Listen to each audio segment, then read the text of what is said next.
The voice of the drum calls. It sings a song of those who came before us and those to come.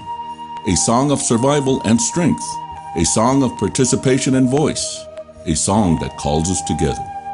When we come together and participate in the 2010 census, we use this tool as the voice of all our Native people.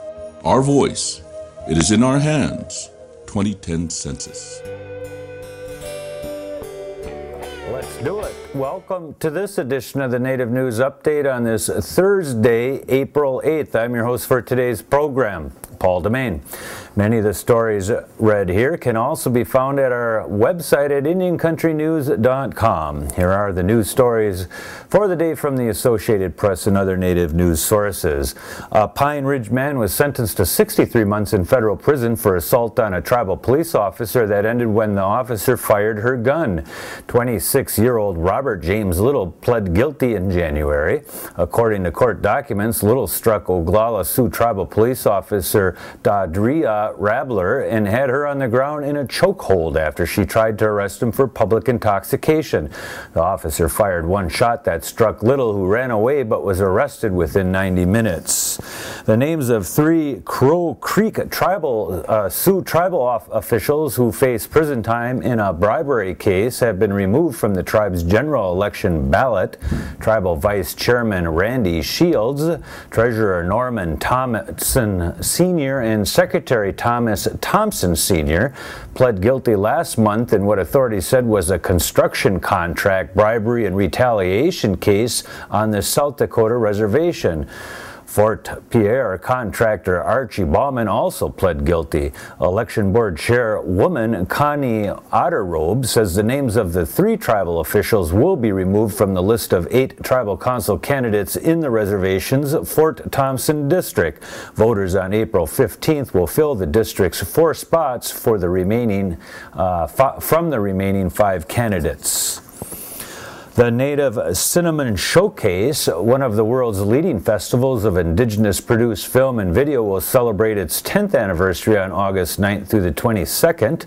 In anticipation, this series of outstanding programs features 3 of the most popular films from recent festivals, along with a new program exploring early pop culture representations of indigenous peoples. The film series is part of the SWAIA 365, a series of events in Native literature, visual arts, and film presented in collaboration with the Center for Contemporary Arts, Collected Works Bookstore, and Legends Santa Fe. 2 of those presentations coming up include From the Archives, Pop Goes the Indian at 7:30 p.m. on Tuesday, May 11th at the Center for Contemporary Arts at 1050 Old Pecos Trail in Santa Fe, and then Independent Vision, Barking Water at 7:30 p.m. on Tuesday, May 25th at the same location. The National American Indian Housing Council encourages tribes and the media in the Four Corners area to attend a congressional field hearing on housing issues for Native veterans and families. In September, Congresswoman Ann Kirkpatrick introduced the Indian Veterans Housing Opportunity Act of 2009, legislation that would help disabled Indian veterans keep their housing assistance. This will be the second hearing that the House Financial Services Subcommittee on Housing and Community Opportunity has held in Arizona, and that hearing will be held at the Navajo Nation Museum on Highway 264 at Loop Road in Window Rock, Arizona on Saturday, April 10th, starting at 10:30 a.m. The University of Chicago School of Social Service Administration will host the first conference on urban American Indian families on May 1st. The title of the conference is American Indian Urban Families, Sustaining Tradition Through Creative Expressions. More information can be obtained by contacting Dr. Doreen Weiss, President of the American Indian Association of Illinois in Chicago, at her email at dpwiese at AOL.com, or check out the URL we're going to put up in front here for you to look at.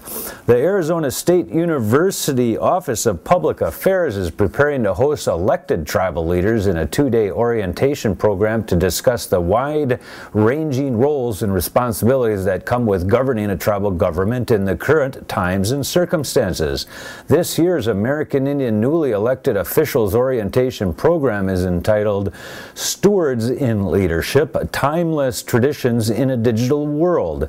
It will be held on Thursday and Friday, April 15th and 16th at Arizona State University's Tempe campus. This year's keynote speaker is Christina Danforth, who is currently the chair of the Native American Band Corporation and serves on the Wisconsin's Governor's Council on Tourism. She is also the tribal treasurer for the Oneida Nation in Wisconsin. Danforth will discuss what economic sustainability means for Indian country. State-sponsored workshops will be held later this month to train Hispanic, Native American, and African American residents of New Mexico in how to audition for roles in films. Governor Bill Richardson on April 5th said the workshops will be held during the week of April 19th in Albuquerque, Espanola, Gallup, Las Cruces, and Roswell. Applications and other information will be available on the New Mexico Film Office website at nmfilm.com. New Mexicans selected for the audition workshops will be considered for an actor's training program planned next month. The workshops are part of a project in a partnership between the state of New Mexico and actor Robert Redford. A workshop for writers is scheduled for May 1st. And that is the latest roundup of news from Indian country on this edition of the Native News Update. We want to thank you all for joining with us. You come back again soon. Miigwech.